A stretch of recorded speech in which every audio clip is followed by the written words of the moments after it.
Hey YouTube and Instagram family, this is Manga Marie coming to you with another manga review. And I want to talk about this series, Twittering Birds Never Fly by Koyu Yoneda. And I love this series so much. It is just, the artwork is sleek, it's sexy, it's elegant, it's classy. The color scheme, the grays, the whites, the blacks, the way it's designed is just so beautiful.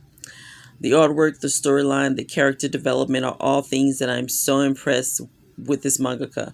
I own the art book for this mangaka. I own the art book that is specifically for Twittering Birds Never Fly, the art book. This series is it's BL, it's crime drama, two genres I love. Putting it together is awesome, and this is one of my all-time favorite cherished series. So let's take a look at the synopsis. Yashiro is the young leader of Shinsaki. Please forgive my mispronunciations. I am working on that. The president of the Shinsei Enterprise. But like so many powerful men, he leads a double life as a deviant and a masochist. Chikaru Doumiki comes to work as a bodyguard for him, and although Yashiro had decided that he would never lay a hand on his own men, he finds there's something about Doumiki that he can't resist. Yashiro makes advances towards Doumiki, but Doumiki has mysterious reasons for denying. Yashiro, who abuses his power just to abuse himself, and Doumiki, who faithfully obeys his every command, begin the tumultuous affair of two men with songs in their hearts but no wings to fly. In this series, you will find that, okay, it is 18 plus, definitely 18 plus, definitely for adults only. All the triggers, this has all the triggers. But I will say that though there is sexual content, it is extreme, although it's not constant through the series. It's enough to let you know about who he is and how he connects to people, as well as his bodyguard. But the story goes beyond that into the development of a relationship and how people love the only way they know how to love.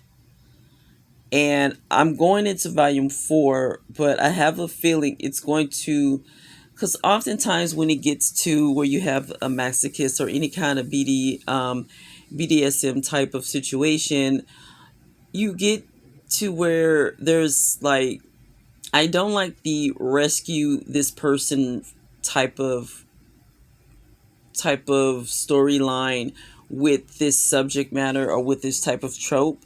Like, I didn't really get into what's it called, 50 Shades of Grey, because, well, the writing in that book wasn't something I enjoyed. I couldn't stand the way it was written. But then also I hate the idea that just because a person is into something that may seem into a particular lifestyle, and even if trauma is what led them to that lifestyle, it doesn't necessarily mean this person needs to make a whole 360 and abandon everything that they've come to use as a coping mechanism. They don't necessarily need to be changed, but understood. And I just don't like it when they have this thing where I get into a relationship with this person that's damaged and I fix them type of thing, type of trope. I don't like that, because I just don't like that. So I'm seeing from the way this is going that this is Yashiro. Clearly he's into things. He's very sure of what he wants, what he doesn't want. He finds that he's using certain activities as a way to be in control. How can I say this? He's not one to be changed. And then his bodyguard, Domiki, is not one to change him. He's very accepting of him where he's at as he is. And I can appreciate that as their relationship develops. He's not trying to come in and make this person into something that he thinks is appropriate. He's accepting him as he is. And that's what I love about their relationship as it develops.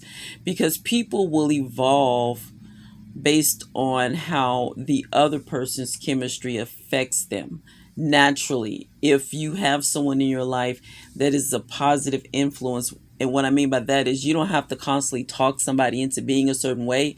Just living your life and just being with them and accepting them can make them evolve and approach life in a way that's comfortable for them. And it's a natural evolution as opposed to them trying to, are you forcing this person to be what you want them to be because you're judging how they live instead of just being with them as they are, or leaving them alone because you can't find yourself fitting into their way of life, if that makes sense. I like that Domie, the bodyguard, is not trying to do that to him. He's flowing into his life, keeping himself as he is, but their chemistry is creating a different type of relationship for both of them that's changing them organically. I appreciate that about these characters, and I appreciate that about the relationship and how the story is written. Um, Along with that, you get the crime drama element. You get the fight for power within a criminal organization that in a lot of ways is functioning like like a corporate business. The way they dress, most all of the main upper guys, they dress in suits and ties, and it's such a sleekness to that, and it's such a sleek sexiness about the vibe throughout the book of the culture of these particular men in their own little world, in their own business. And it's very intriguing and it's very sleek. And there's an anime for this, and you even see it in the anime, the way it's drawn, the color scheme, the nice suits. It's all very, very eloquent and classy. I like that. It's just such a whole vibe. This series is such a whole vibe, but it does have all those triggers. It does go into depth as to what is very detailed.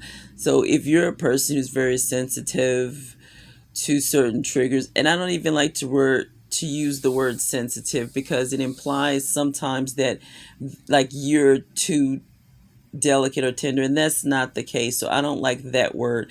If you're not into reading stories that have these type of triggers because of, for whatever reason, then this is not for you. It has all the triggers you can imagine, violence, all the triggers that you can imagine. So this is not a slice of life friendly type of book. um it's very serious, but it's very intriguing. So, like, if you watch Law and Order, SVU, then you would probably be comfortable reading this. Although that's on TV, you won't get the overtly sexual content. But if you don't mind that, then you might be comfortable reading this. Or if you've read, um, this isn't as the crime element of it, like people get shot, people get killed. That's crime drama. If you, excuse me, if you read anything, you know, any kind of crime drama, you're going to have shooting and killing, typical stuff. But then there is, abuse of other forms.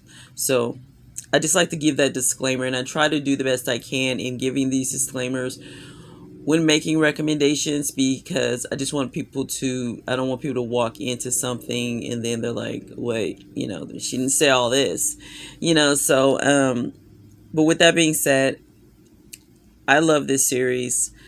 I like the depth of it. I like how it handles these type of topics and situations in this type of relationship. I love how it is handled, and I love how it flows. I love the art. All the guys are really handsome. All the things you love about a good BL, handsome guys, and the classiness of it is so intriguing to me. I love that. But that was a longer review than normal, but I really, really enjoyed this series and this mangaka, and I definitely give this a 5 star if this is something that is intriguing to you. Thank you so much for tuning in. Have a great day and peace.